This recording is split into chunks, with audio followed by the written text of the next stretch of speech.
Hi friends, ఒక్కసారి ఊహించుకోండి, మీరు ఉదయం లేచి టేబుల్ మీద పెన్ను పెట్టారు. అయితే పెన్ను టేబుల్ మీద ఉండకుండా గాల్లో తేలిపోతుంది. కాఫీ కప్పు కూడా తేలిపోతుంది. మరి మనం కూడా కుర్చీ మీద కూర్చోలేక గాల్లో తేలిపోతున్నాం. అదే ఒకవేళ భూమి మీద గ్రావిటీ ఒక్కసారిగా మాయమైపోతే? మొదటగా గ్రావిటీ అంటే ఏమిటి?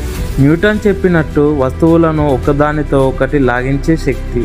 ఈస్టర్న్ చెప్పినట్టు స్పేస్ టైం ని వంచే శక్తి. ఇది లేకపోతే మనం నడవలేం, గాలి నిలవదు, సముద్రంలో అలలు రావు, గ్రహాలు కూడా సూర్యుని చుట్టూ తిరగడం ఆపేస్తాయి. మొదట 5 సెకండ్లలో మనం కుర్చీలో నుంచి తేలిపోతాం. నీళ్లు గ్లాసులో ఉండవు, గాలిలోకి ఎగిరిపోతాయి.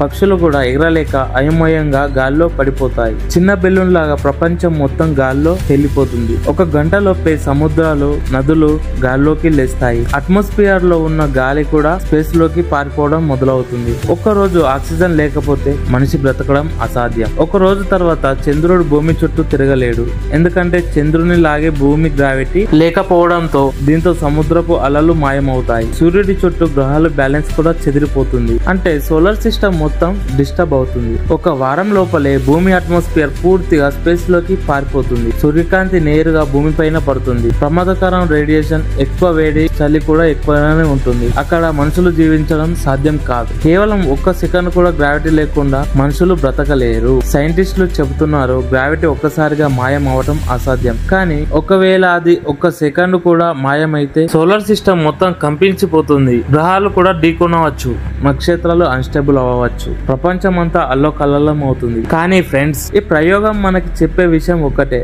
గ్రావిటీ లేకుండా మన ఉనికి అసంభవం. కానీ ఒక్కసారి ఊహించండి, భూమి ఒక్కసారిగా 2 రెట్లు ఎక్కువ స్పీడ్ తో తిరగడం మొదలు పెడితే. దాని గురించి మనం తర్వాత వీడియోలో ఎక్స్ప్లోర్ చేద్దాం. ఈ వీడియోని లైక్ చేయండి, కామెంట్ చేయండి, మెయిన్ గా సబ్స్క్రైబ్ చేయండి.